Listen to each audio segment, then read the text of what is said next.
A sequel I was actually looking forward to and might have been let down by Fear Street Prom Queen. Did you guys watch the Fear Street trilogy from a few years ago? Yes. No. Oh, yeah. You did not. Oh, no. I did Okay. not. It was actually a lot of fun. Joey Z, did you like it? I fucking loved it. I've watched it multiple times. Yeah, well, I didn't like it that much. But okay. Yeah, so I really like the trilogy. I remember someone at the office I was at recommended we review it, and we did at the time. And I dug it. So it's based off R.L. Stine, but like his more young adult books, right? It's like the next step up from Goosebumps, I guess. I don't know how accurate it is. I didn't read any of those books. But the trilogy was fun because it was like, I mean, it's really just a TV show, but they were like, we're going to make it like a movie. Each one is its own movie, but they're just really long episodes of a TV show. Basically, yeah. But yeah, it was a lot of fun. I love the different settings in each of them. It had this fun, like, teen drama vibe to it, mixed in with over the top gore, like really violent. The first one, Fear Street, 1994, they put a girl's head through like a bread cutter. And it's the most gruesome thing I've ever seen. But like the rest of the movie feels like Degrassi. So it was weird putting it in there. So yeah, it ended on a cliffhanger where, and Gil, I assume you watched Prom Queen? Yeah.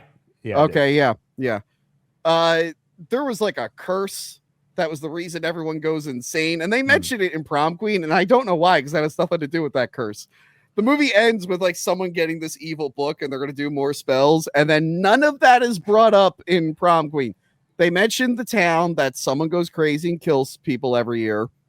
But yeah, I think like one time though, I think they only mentioned that once, right? In the very beginning. Yeah. And then when the girl's in the bathroom, there's like a Sarah Fear Lives, which is the name of a character from the trilogy. Oh, is there? I didn't even notice that. Dude, it's so clearly put in on post, like Sharpie in post. Like I noticed it wasn't quite matching up, like they threw it in after the fact. This story tells, this movie tells the story of Shady Side School's senior prom. A bunch of women are trying out for prom queen. Ariana Greenblatt's in it for 5 seconds. She's in all these big movies like Barbie and stuff, and they threw her in here for exactly 5 seconds. Kind of like they did with Uma Thurman's daughter in the first Fear Street. Yeah. What's that girl's name? What's Uma Thurman's daughter's name? Hannah or something like that. Sure, Hannah something. Yeah. They did like a Drew Barrymore. They threw her right in the beginning of Fear Street and killed her off right away. So they did the same thing here. There is a girl whose name I could be damned if I'll remember. Maya Hawke. Someone just said it in the chat. Maya Hawke. Same thing, yeah. Emma something, whatever the fuck you said. Yeah, who the fuck knows? So, nice lady has a mom who people think might have murdered her boyfriend in the past, and everyone hates her, and she's going to try out for prom queen. And then Mean Girl also wants to be prom queen, and she's a bitch, and her parents are assholes who want nothing more than for her to be prom queen. And then the night of the prom, there's a killer going around. Who could it be? Oh no, I cut to the picture of the parents again. Oops. Sorry, Stitch, too early. Yeah, Fear Street Prom Queen. I was excited for this. I really didn't like it. What did you think, Joey?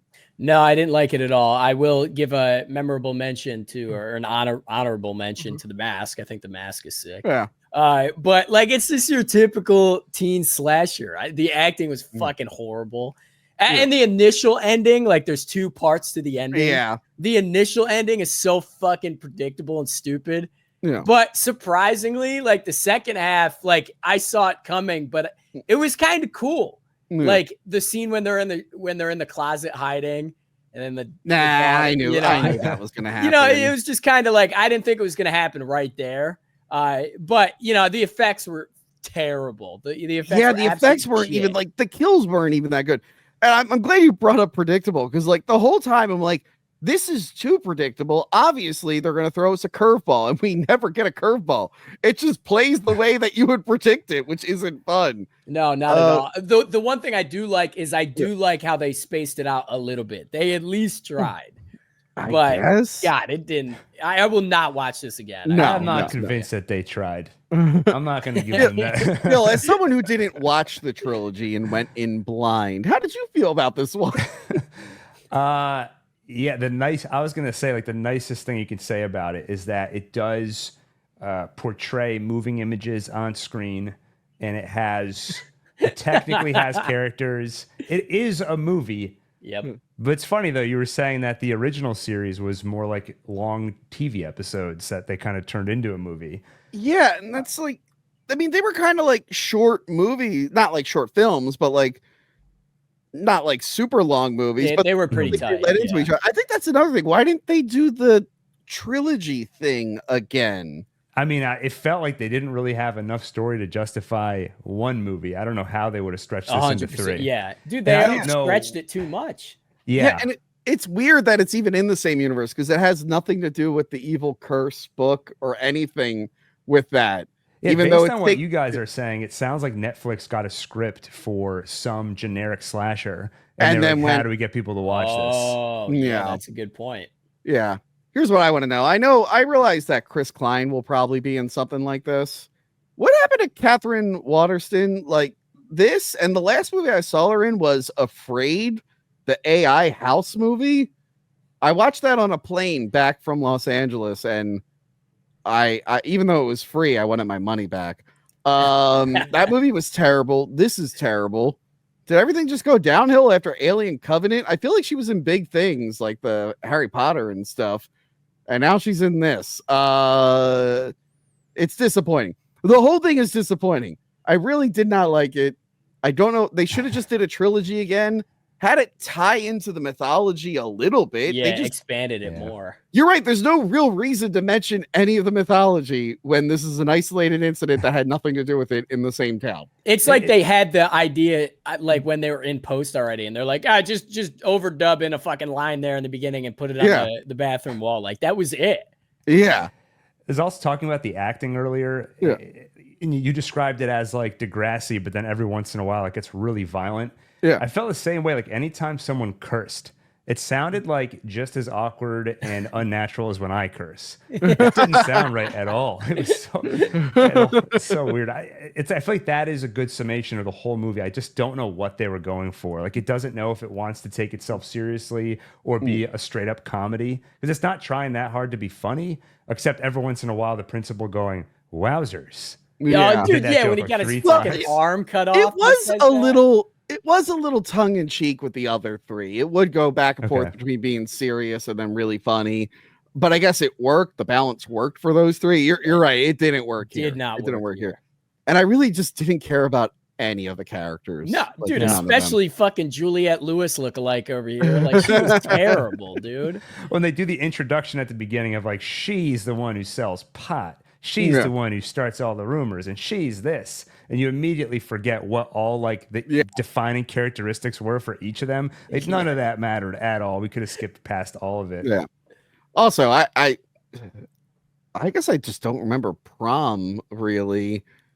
Did a bunch of people get on stage at your prom and no, we didn't even have a fucking stage. What do you mean? Yeah, we went to like a banquet like hall or something. We didn't like it wasn't in the school. You want to know a fun fact? I was prom king. What the fuck? We've done 2 boy months and you didn't mention that? That's like, what the fuck, man? Yeah, baby. Damn, that's why you're on top. I was so excited before the stream started. I was the number 2, and then Tony kicks us both off and then brings us back on. You were prom king. Yeah, dude. Prom king and snowball king, which is the winter dance.